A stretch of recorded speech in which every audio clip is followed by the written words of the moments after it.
এই তো সকালে নাস্তা খাওয়ার পর আমি এখানে ভাতটা বসিয়ে দিয়েছি। আর এদিকে এই যে শাকটাও কেটে নিয়ে ভালোভাবে পরিষ্কার করে ধুয়ে নিয়েছি। এই যে দেখুন।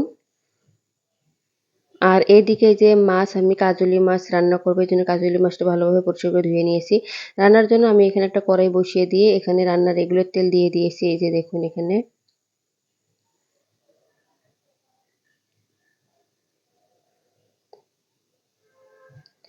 এই তো এখন আমি নেড়েচেড়ে আমি ভেজে নিব পেঁয়াজটা। একটু হালকা একটু লাল হয়ে আসা পর্যন্ত ভেজে নিব। তো লাল হয়ে আসছে। তো এ পর্যায়ে আমি এখন মসলাগুলো দিয়ে দিব। যে শুকনো মসলাগুলো নিয়েছিলাম এগুলো দিয়ে দিচ্ছি। আদা রসুন পেস্ট, এলাচ পাউডার, লাল মরিচের গুঁড়া, হলুদ, লবণ পরিমাণ মতো করে দিয়ে এখন একটু পানি দিয়ে দিচ্ছি যেন মশলাটা পুড়ে না যায় এজন্য।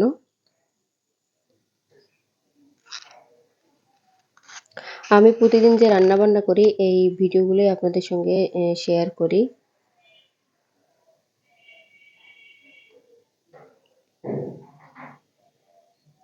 এই তো আমি মশলাটা ভালোভাবে কষিয়ে নিচ্ছি।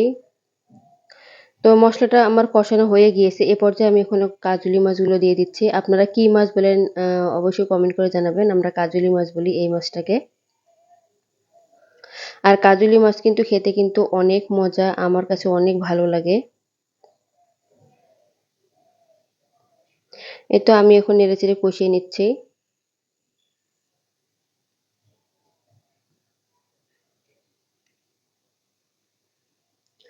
আমি আজকে কাজলি মাছ ভুনা করব। এইজন্য আরকি যে শুধু কাজলি মাছটাই শুধু রান্না করতেছি। আর এখানে অন্য কোনো সবজি দিব না।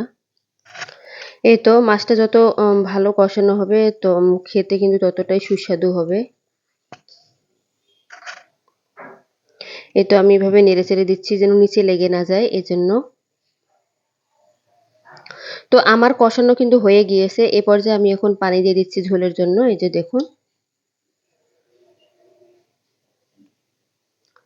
ঝোলের জন্য পানি দিয়ে আমি রান্না হয়ে আসা পর্যন্ত অপেক্ষা করব। এই তো আমার তরকারিতে বলক উঠে আসছে আর এদিকে শাকগুলো আমার সেদ্ধ হয়ে গিয়েছে। আর এই যে দুপুরে কুষার নিয়ে আসছিল, আঁক আরকি। তো আমরা কুষার বলি। তো এই তো নিয়ে আসছিল। তো কুষার খেতে কিন্তু আমার অনেক ভালো লাগে। আমার বাসার সবাই পছন্দ করে। আর এই তো শাক আমি এখন তেলানি দিয়ে নিব। এজন্য আমি এখানে পেঁয়াজ কুচি, কাঁচামরিচ অ্যা ভেজে নিয়ে এখন আমি তেলানি দিয়ে দিচ্ছি। এই যে দেখুন। শাকগুলো দিয়ে এখন আমি নেড়েচেড়ে কিছুক্ষণ ভেজে নিব। আর এভাবে মূলা শাক ভাজি করলে কিন্তু খেতে অনেক মজা লাগে, এত মজা লাগে যে কি বলবো। আপনারা কি এভাবে শাক ভাজি করেন কিনা অবশ্যই সেটাও কমেন্ট করে জানাবেন। আর এই তো আমার রান্না প্রায় হয়ে আসছে, এখন আমি নামিয়ে নিব। আর আজকে এই তো দুপুরে রান্না বান্না হয়ে গেল। আর এদিকে রান্নার পরে যে প্লেট বাটিগুলো জমা হয়েছিল এগুলো পরিষ্কার করে নিচ্ছি।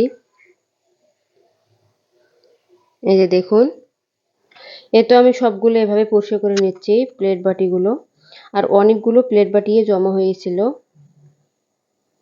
আর আমার প্রতিদিন এভাবে রান্না হওয়ার পরে এই যে প্লেট বাটিগুলো সব পরিষ্কার করে সবকিছু, এই তো আমি সবগুলো প্লেট বাটি এখন পানি দিয়ে পরিষ্কার করে নিচ্ছি। এই যে দেখুন।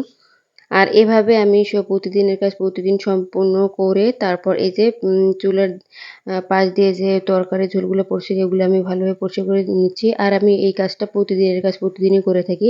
তো আমার কাছে অনেক ভালো লাগে। আজকের ভিডিওটি কেমন হয়েছে অবশ্যই কমেন্ট করে জানাবেন। আল্লাহ হাফেজ।